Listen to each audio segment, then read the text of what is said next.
This is a reading from the book entitled Catholic Prophecy, The Coming Chastisement by Yves Dupont.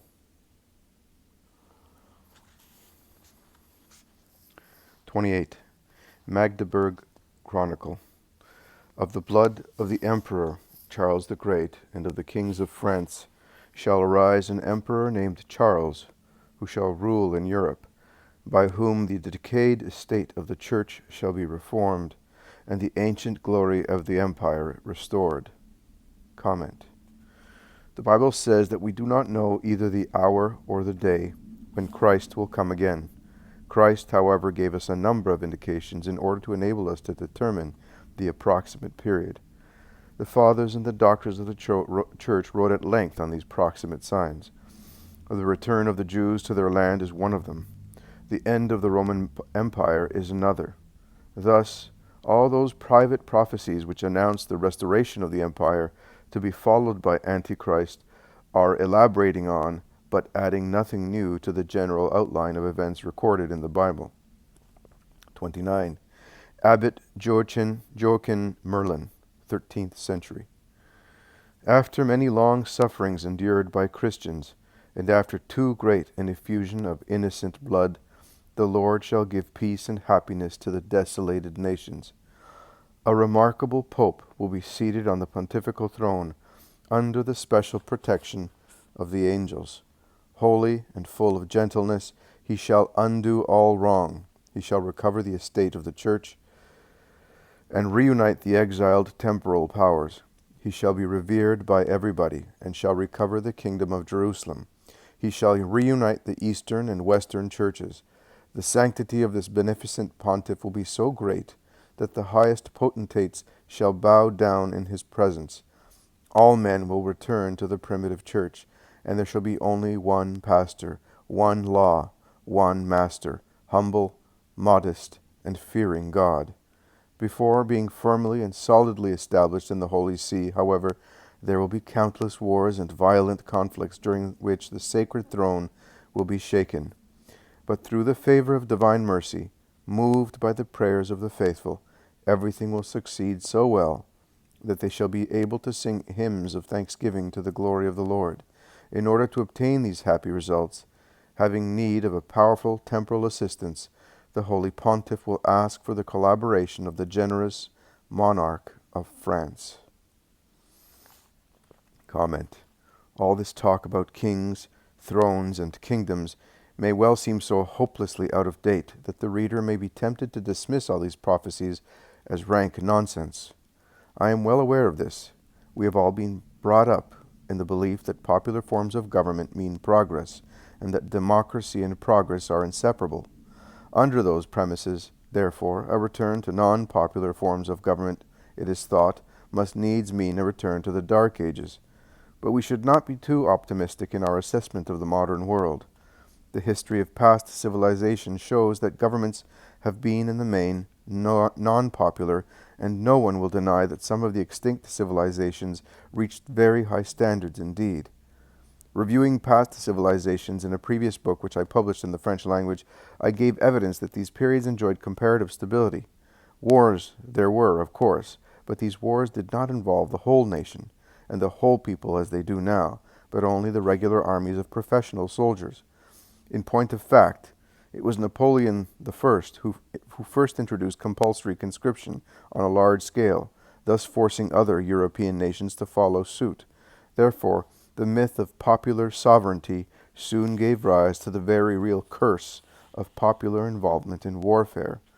History further shows that periods of popular government were also periods of decay and degeneracy, and that they brought to an end, in chaos and anarchy, the brilliant civilizations I have just referred to. These are lessons we should not forget, and if we do not forget them, it might help us to reassess the worth of the teachings imparted to us in our school days regarding modern progress, teachings which followed the guidelines of a certain Judeo-Masonic philosophy. Now, the point I should like to stress is this: the coming disaster will be of such magnitude that our whole civilization would be destroyed were it not for the presence of the Church. It is the Church that will save civilization, and the totality of the errors of our modern age will be exposed and rejected by those who survive. This explains the sudden return to non-popular forms of government. 30. John of Vatiguerro, 13th century. Spoliation, pillaging, and devastation of that most famous city, which is the capital and mistress of France, will take place when the Church and the world are grievously troubled. The Pope will change his residence, and the Church will not be defended for 25 months or more, because during all that time there will be no Pope in Rome, no Emperor, and no ruler in France. But after this, a young captive prince shall recover the crown of the lilies, and shall extend his dominions all over the world. After many tribulations, a Pope shall be elected out of those who survived the persecutions. By his sanctity he will reform the clergy, and the whole world shall venerate the Church for her sanctity, virtue, and perfection. Comment. This is the first of many references to the destruction of Paris, to take place when the Church and the world are in deep ferment. This is also the first of many references to the Pope's exile and the vacancy of the Holy See. France will be in the throes of a murderous civil war, but she will be saved by the Prince, the great King to be. A word of caution here. Although the Prince will be crowned King of France, and although he will extend his dominions all over the world, this must not be understood as meaning that France will conquer the whole world, for two different reasons. First, because this king will also be crowned king of other European countries. He may, but need not be, French. He will be, in fact, Emperor of Europe, and it is as such that he will extend his dominions all over the world. Second, because all over the world does not mean over the whole world. It would be extravagant to assume that the European emperor would want to dominate the whole white race in Europe, Africa, America, and Australia. It would mean that he will dominate and guide various primitive nations in certain parts of the world and exert strong influence upon the others. 31. John of the Cleft Rock, 14th century. Towards the end of the world, tyrants and hostile mobs will rob the Church and the clergy of all their possessions, and will afflict and martyr them. Those who heap the most abuse upon them will be held in high esteem. The clergy cannot escape these persecutions, but, because of them, all the servants of the Church will be forced to lead an apostolic life. At that time, the Pope with his cardinals will have to flee Rome in tragic circumstances to a place where they will be unknown. The Pope will die a cruel death in his exile. The sufferings of the Church will be much greater than at any previous time in her history. But God will raise a holy Pope, and the angels will rejoice. Enlightened by God, this man will rebuild almost the whole world through his holiness. He will lead everyone to the true faith. Everywhere the fear of God, virtue, and good morals will prevail. He will lead all erring sheep back to the fold. And there shall be one faith, one law, one rule of life, and one baptism on earth. All men will love each other and do good, and all quarrels and all wars will cease. 32. St. Vincent Ferrer, 15th century. Armies from the west, east, and north will fight together in Italy, and the eagle shall capture the false king, and all things shall be made obedient unto him, and there shall be a new Reformation in the world. In the days of peace that are to come after the desolation of revolutions and wars before the end of the world, Christians will become so lax in their religion that they will refuse the sacrament of confirmation, saying that it is unnecessary. And when the false prophet, the precursor of Antichrist, comes, all who are not confirmed will apostatize, while those who are confirmed will stand fast in their faith, and only a few will renounce Christ. Comment. From a complete study of prophecies, it is almost certain that there will be two distinct periods of war. One to come soon, which will be followed by a period of peace and prosperity, and another to follow the period of peace, and which will be that of Antichrist. The latter period will in turn be followed by the triumph of the Church, and by another period of peace of unknown duration. The Gospel, too, seems to confirm that there will be two different periods, the beginning of the end and the end proper, with an intervening respite. 33. Nicholas of Flue, 15th century. The Church will be punished because the majority of her members, high and low, will become so perverted. The Church will sink deeper and deeper until she will at least seem to be extinguished, and the succession of Peter and the other apostles to have expired. But after this, she will be victoriously exalted in the sight of all doubters. Comment. According to many prophecies, the Church will be without a pope for some time, and most of the hierarchy will have been martyred. It will seem that the Church has been destroyed, but she will miraculously rise again and be more powerful than ever. The perversion alluded to in the opening sentence of the above passage, as I said 6 years ago in World Trends, seems to be the perversion of the mind, an intellectual perversion, that of humanism and secularism, which is influencing much of the thinking in the Church of today. I gave evidence of this by quoting the very words of the Council Fathers while the Council was still in session, but I added that the possibility of a moral perversion was hardly to be considered. This was 6 years ago, however, and the same cannot be said in 1970. Moral perversion now exists within the Church, and this is not surprising, since the philosophical concepts of one's intellect are bound to be reflected sooner or later in one's patterns of behavior. Apart from the many priests who have sought dispensations before getting married, many others in Europe and America have felt that dispensations were not necessary after all. They felt in conscience, so they said, that the dispensation existed in the very circumstances of their lives, and since they were adult and responsible, it was quite superfluous for them to seek a humiliating formal dispensation from Rome's autocratic power. More recently, a news item picked up in a Belgian newspaper reported that one of the prophets of the New Wave, the author of many theological bestsellers, had been convicted of offensive behavior for sunbathing nude in the sand dunes of his native country. A fine example for a priest to give. If only he knew what was happening now. 34. Telesphorus of Cosenza, 16th century, a powerful French monarch and French pope, will regain the Holy Land after terrible wars in Europe. They will convert the world and bring universal peace.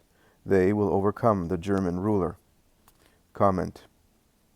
This is a repeat or confirmation of what we have already seen in previous prophecies. The identity of the German ruler, however, is not clear at this stage. One point worthy of note is the absence of references to a general invasion of Western Europe by Soviet Russia. On the other hand, many prophecies lay stress on the chaos and anarchy that will prevail in every country. We can only infer that communism will triumph from within.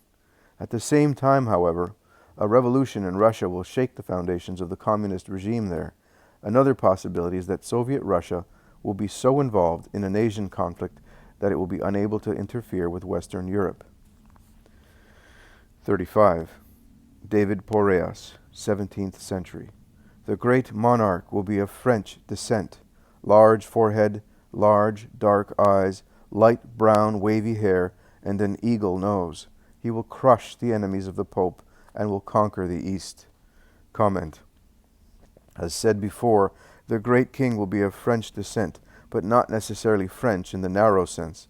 Other prophecies mention his having German and Austrian blood as well. One thing seems certain: France will be the cradle of the counter-revolution, as it was the cradle of the revolution in the 18th century. 36. Father Balthasar, Mass, 17th century. I saw a land swallowed up by the sea and covered with water. But afterwards I saw that the sea receded little by little, and the land could be seen again. The tops of the towers in the city rose again above the water, and appeared more beautiful than before. And I was told that this land was England. Comment. I think this prophecy must be correlated with that of St. Hildegard, quoted earlier. There exist one or two more mentioning the low-lying lands of England being destroyed by a tidal wave. Many of the capital cities of the world will be destroyed during the coming upheaval, and the destruction seems to have some relationship with the role of each of these cities. Thus, London will be destroyed by the sea. England used to rule the seas. Paris by fire. France spread the fire of her false political doctrines throughout the whole world. Rome by an earthquake. The rock of Peter has been split by Paul VI himself. 37. Saint Margaret Mary, 17th century.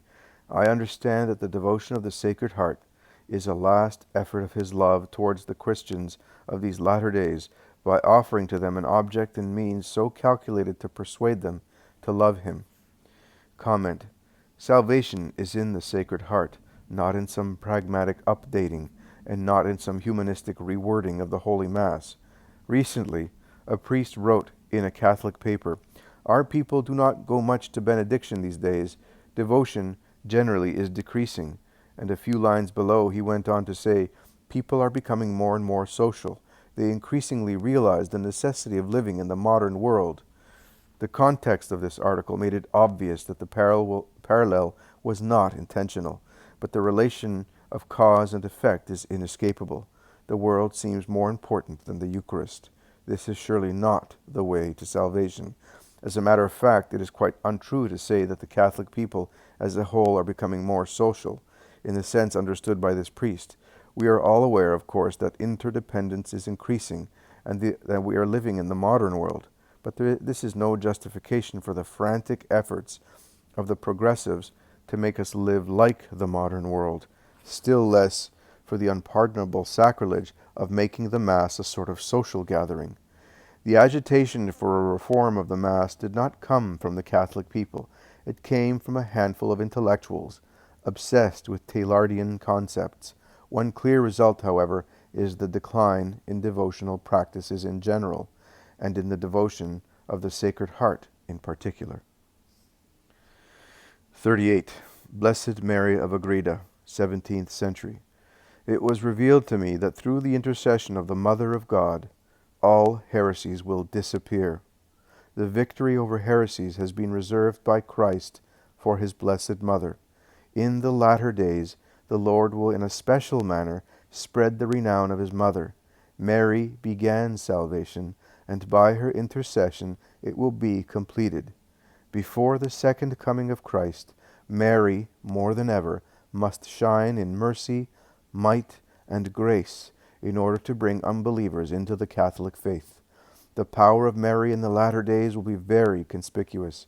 Mary will extend the reign of Christ over the heathens and the Mohammedans, and it will be a great time of joy when Mary is enthroned as Mistress and Queen of Hearts. An unusual chastisement of the human race will take place towards the end of the world. Comment. Many prophecies speak of the special role of Mary in the latter days. Her mercy, power, and grace have indeed been shining with increasing intensity since 1830 in many apparitions: Rue du Bac, La Salette, Lourdes, Pont-Main, Knock, Fatima, Banneux, Beaurang, Heed, Marienfried, Garabandal, San Damiano, etc. In spite of this, the Council Fathers deemed it inopportune to proclaim Mary as mediatrix and co-redemptrix. 39. Saint Louis-Marie Grignon de Montfort, 18th century. The power of Mary over all devils will be particularly outstanding in the last period of time. She will extend the kingdom of Christ over the idolaters and Muslims, and there will come a glorious era when Mary is the ruler and queen of hearts. Comment. Here again we have confirmation that the Mohammedans will be converted. This will take place under the reign of the great king. See previous prophecies. After the invasion of Western Europe and the Arabs' defeat at the hands of the great Christian king, the following prophecy says the same thing. 40. Capuchin Friar, 18th century. All priests, both secular and regular, shall be stripped of their possessions and of every kind of property. They will have to beg from lay people their food and everything necessary for their support and for the worship of God. The Pope shall die during these calamities, and the Church will be reduced to the most painful anarchy as a result. Much human blood will be shed in Italy. Many cities, towns and castles shall be brought to ruins, causing the death of many thousands of people. By the Catholic clergy and people, the true and lawful Pope will be elected, who shall be a man of great holiness and goodness of life, a scion of the Carolingian race, by all considered extinct, will come to Rome, and behold and admire the piety and clemency of this pontiff, who will crown him and declare him to be the legitimate emperor of the Romans. He shall destroy the Ottoman Empire and all heresies. With the assistance of God and of the Pope, he will cooperate in the reformation of abuses. He will assume the direction of temporal governments. He will assign a decent pension to the Pope and also the bishops and clergy, and they will all live in peace, which shall last till the end of time. Comment. Just one remark here. The death of the Pope will bring about a schism and an antipope. The reference to the true and lawful Pope in itself justifies this interpretation, but other prophecies are quite explicit about the election of an antipope.